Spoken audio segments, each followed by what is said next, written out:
Llevo un par de años cuidando a mi mamá.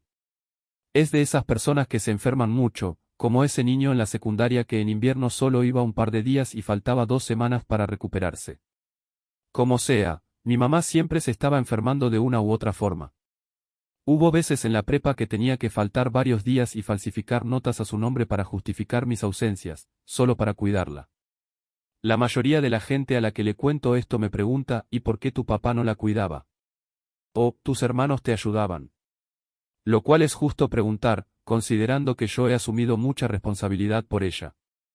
Soy el único hijo de mi madre, técnicamente. Mis padres se divorciaron cuando yo tenía unos 15 años y mi papá decidió negociar para llevarse a mi hermanito, y a cambio yo me quedaba con mi mamá. Recuerdo haber escuchado a mi papá por teléfono cada vez que intentaba escabullirme de la casa para evitar la violencia pasivo-agresiva situacional entre ellos dos. Mi papá se había vuelto un fumador empedernido cerca del final de su divorcio y sabía que era por el estrés de su relación. Te lo digo. Esa perra está loca. Hay algo dentro de ella. Siempre trataba de escuchar, pero era como si él pudiera notar que alguien más estaba con él. Al menos puedo salvar. Vi su cabeza inclinada un poco hacia un lado. Te llamo mañana. Y eso fue todo. Corrí de vuelta a mi habitación, subiendo a mi cama a toda prisa mientras miraba hacia la pared. Estuvo tranquilo por un rato, traté de controlar mi respiración y escuchar cualquier señal de que él se moviera y se arrastrara por el pasillo. Nada. Deberías estar dormida, Allison. Eso es todo lo que recuerdo. El resto de la noche pareció borroso, pero lo único que sé es que un par de meses después de su divorcio fue cuando las enfermedades aleatorias de mi mamá comenzaron a suceder con frecuencia. Han pasado 6 años y he notado que sus enfermedades vienen en oleadas. Durante el día se siente fatigada, con el cuerpo y la garganta adoloridos por las arcadas y los vómitos que tuvo esa mañana, pero por la noche siempre puedo escuchar movimiento y arrastres desde afuera de mi puerta mientras trato de dormir. Nunca he pillado nada. Cada vez que me muevo rápidamente hacia mi puerta y miro por la rendija, no hay nada. Salgo al pasillo y me dirijo a la habitación de mi mamá, asegurándome de que esté en la cama, y cada vez que lo hago, siempre está acostada allí. Quieta. En algún momento de la semana pasada noté que cada vez que iba a verla, se movía en una posición incómoda para alguien cuyo cuerpo se rendía si intentaba siquiera pararse sobre sus propios pies. A las 11:30 escuché los mismos sonidos resonando desde el pasillo, una vez más hice lo que siempre hago. Me levanté de la cama y me dirigí a la puerta, asomando la cabeza al pasillo antes de dar un paso y dirigirme a la habitación de mi mamá. Su puerta estaba cerrada esta vez, nunca cierro su puerta, considerando que tengo que asegurarme de poder llegar a ella rápidamente. Me sentía ansiosa, pero ¿y si esta vez se sentía mejor? Así que abrí la puerta. Mamá, ¿estás bien? Estaba sentada. Con la cabeza ligeramente baja, los ojos fijos en la puerta, la boca abierta. Solo miraba fijamente, sin parpadear ni pensar. Mamá. Comencé a caminar hacia ella. Sus ojos seguían mis movimientos mientras me acercaba a ella. Un chasquido proveniente de su garganta, mis ojos se llenaron de preocupación. Oye, ¿estás bien, mamá? Estoy aquí. Su cabeza se inclinó hacia adelante antes de levantarla, estrellando la parte posterior de su cráneo contra el cabecero. Mamá. Mierda. Intenté detenerla, sujetándole el cuello, la cabeza, lo que fuera. El chasquido se hacía más fuerte mientras me concentraba en las grietas que se escuchaban provenientes de la parte posterior de su cabeza cada vez que la golpeaba contra el marco de madera. Puse mi mano detrás de su cabeza tratando de protegerla, pero ella continuó, mi mano siendo pulverizada por la fuerza del golpe contra la madera una y otra vez durante lo que parecieron horas, luego nada. Ella se movió lentamente y acomodó su cabeza sobre la almohada, quedándose dormida. Después, mis manos estaban magulladas, temblorosas, tensas y ensangrentadas, y lo único que pude hacer fue mirar a mi mamá mientras el dolor se instalaba, preguntándome si estaría mejor. A la mañana siguiente volvió a ser la de siempre, se escuchaban vómitos desde mi habitación.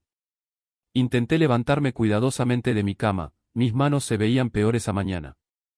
La sangre seca aún persistía en cada nudillo hasta algunos dedos y mis manos estaban prácticamente entumecidas con una decoloración azul y morada que las rodeaba. Recordé caminar hacia su habitación, el olor a vómito llenaba el aire. Llegué a su cama mirando el cabecero. Limpio. Mi mano se deslizó suavemente debajo de su cabeza, levantándola ligeramente para verificar el daño que se había infligido la noche anterior. Se había ido, se había ido. ¿Qué? No había nada allí. Sin sangre. Sin corte.